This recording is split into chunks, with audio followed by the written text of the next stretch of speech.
The views expressed on the Nova Society are those of the panelists and guests and do not necessarily reflect the views or opinions of the Phoenix Research Institute or any institution which any panel member is associated. Welcome back to the Nova Society, a space where dialogue deepens understanding and civic responsibility comes to life.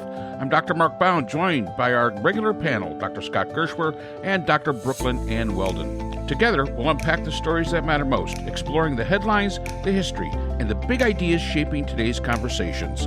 Let's dive in and hear what the panel has for us today. All right, Brooke, what have we got today? All right, so today we have a question from David, who lives in Pauls Valley, Oklahoma. And David asks, well, Trump got his Peace Prize. What an embarrassment for FIFA. Yeah, I definitely agree. But in usual Trump fashion, he was almost gleeful and acted like a child winning his first spelling bee. Yeah, FIFA is a large, influential international organization, and it seems to be massaging Trump's ego. Why? Who knows? Since he is less about peace and more about himself.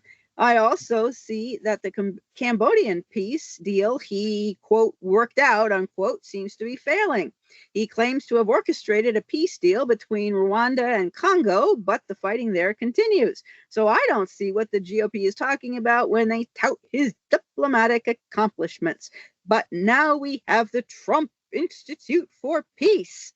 Yeah, the United States Institute for Peace, of course, got changed. Trump wanted to change the name. Do you think the next president might change that name back? Gee, I certainly hope so. David, I certainly hope so.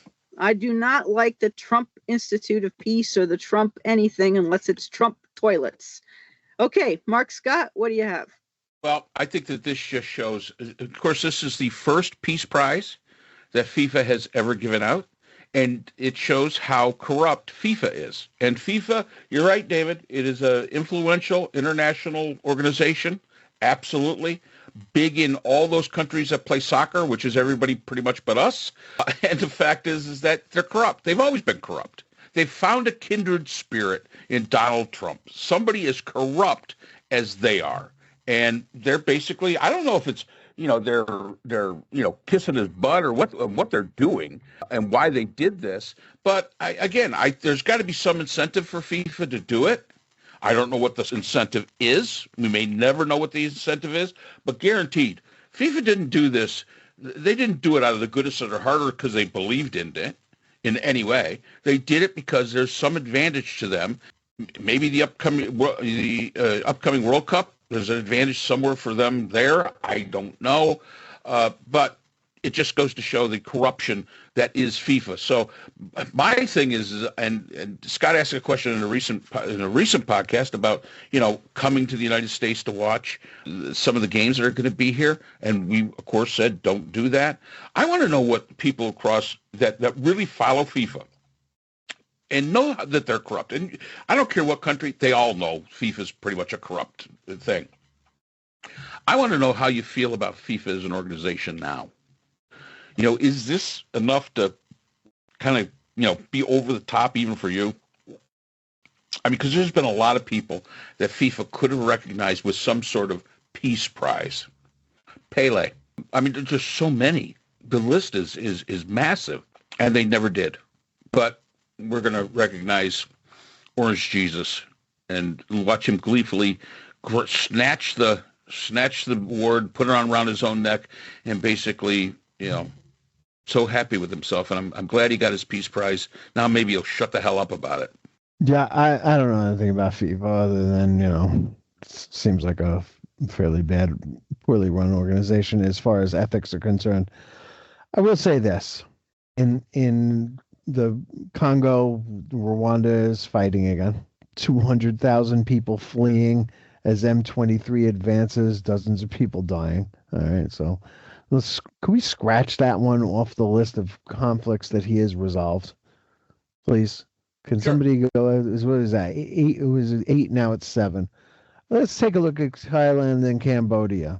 Hundreds of thousands of Thais and Cambodians flee the border as fighting rages on, as Trump says that he wants to intercede. Please, Donald, don't don't intercede.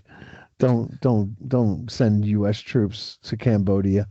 It really didn't work out too well last time. So can we scratch that one off Yeah, the list? we're down to 6. All right. Yeah, Trump won't though. He'll increase his list. Sorry, he'll and oh, by the way, he'll take that FIFA Peace Prize and he'll say, "Now I really deserve. See what I got? See what I got? Now I really deserve the Nobel Prize because I have a FIFA prize." He's not going to let the Nobel Prize go. As far as the other, so Congo, Cambodia out. Do we know what the others are? Let's say Gaza. All right, nothing good going on in Gaza. No, nothing good going on in Ukraine.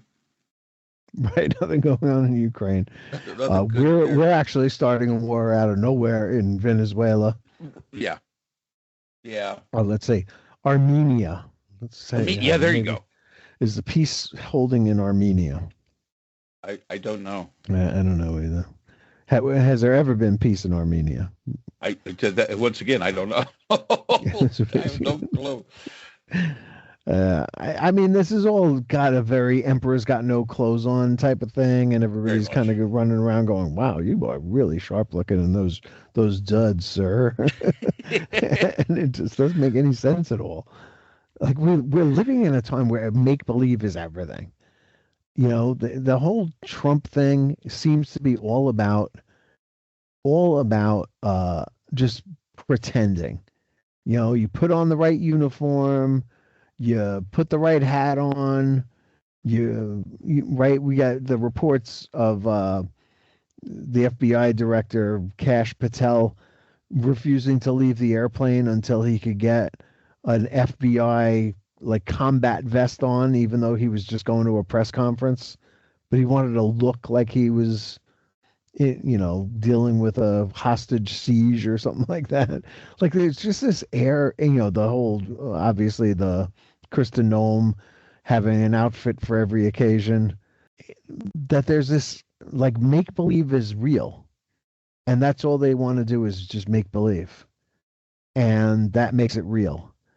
So he gets a phony ribbon from FIFA, and he gets to go out there and brag about all the peace deals he's making, and none of it's real. I forget what the question was that we're supposed to be answering right now, but it like none of this. Paul's David from Paul's Valley, Oklahoma, wherever that is. Yeah, it's just like there's nothing actually going on. And whoever the next president is going to be, I hope it's a Democrat. I don't like any of the Republicans who I think are going to be running. So I already know. I don't know who the Democrats might nominate. I'm probably going to hate them too, but I like them a lot more than I like whoever the Republicans are going. Whether it's J.D. Vance, Marco Rubio, who's sold his soul to the devil, Doug Burgum, whoever else it might be, the former Secretary of State who made the deal with the Taliban. That's working out so well. I think we've sent $45 billion to the Taliban. It's just not real. There's nothing real about it. It's just made up stuff that people are kind of nodding their heads and going along with it and saying, yes, sir, you're doing a great job. It all has to come down. There's got to be a de-Stalification of America and just get every shred of Trump out of there. Like even his own privately held buildings need to be bought and renamed. There can be nothing left of him once this is all over, other than trying to find out what Putin has on him and why he acts the way he acts when it comes to Russia. It's an alternate reality. And I'll be honest, it causes, the people that follow Trump and stay with Trump, they're in that alternate reality. And unfortunately, because of the conflict with Trump, it causes the opposite side to go into sometimes an alternate reality. I get feeds that come up here all the time. David Pakman and Brian Taylor Cohen. great shows, but they kind of sensationalize some of the stuff a little bit, way beyond what it really means. They try to make you think that it's more than it actually is, and that's unfortunate because there's a lot of important things going on, and sometimes you got to look at it. It's just a little step that you need to take, but they do. They take it, and I know that there's people that's their echo chamber. Brian Taylor Cohn, and that's where they get their information. And in many ways, it's what makes people afraid. And I'm gonna give a shout out to, and not a good shout out this time, to Robert Reich. He has the Coffee Clutch every Saturday morning, and I used to watch it, listen to it faithfully, and I don't anymore because it's the same old, the sky is falling. Yes, it's bad. It is definitely bad, no doubt, Mr. Secretary. It is bad, but it's not as bad as you're making it out. And then they go on all these tangents of how it could be badness. And I think in a lot of ways, you're just frightening everybody, where really what we got to do is, batten down the hatches and survive the storm for the next 3 years and do better in 2028. That really should be the message. Boy, we screwed up. Let's accept that we screwed up. Those that voted for Trump, you screwed up. Let's never fix it. vote again. Never vote. Yeah. Just fix it instead of having to, be overly concerned about, what this means and what that means and what this could mean. I think it's just, it's basically, creating that fear. All right. That's it. Yep. So thank you both. Thank you to our listeners. Scott, did you want to add anything? Just thank you for your indulgence while I deal with my bereavement. Yes. Yes. Yes. Poor Scott and the Mets. Oh, it's horrible. We'll do one on the Mets next week. When Scott's had time to recover a little bit. Right. Well, yeah. So I'll be an Orioles fan by then. Heck, I'm afraid I'm going to have to become a Braves fan. Oh, Lord. What the hell? I think that would be a bridge too far. I don't think I could. Sorry. Okay. All right, guys. We'll see you next week.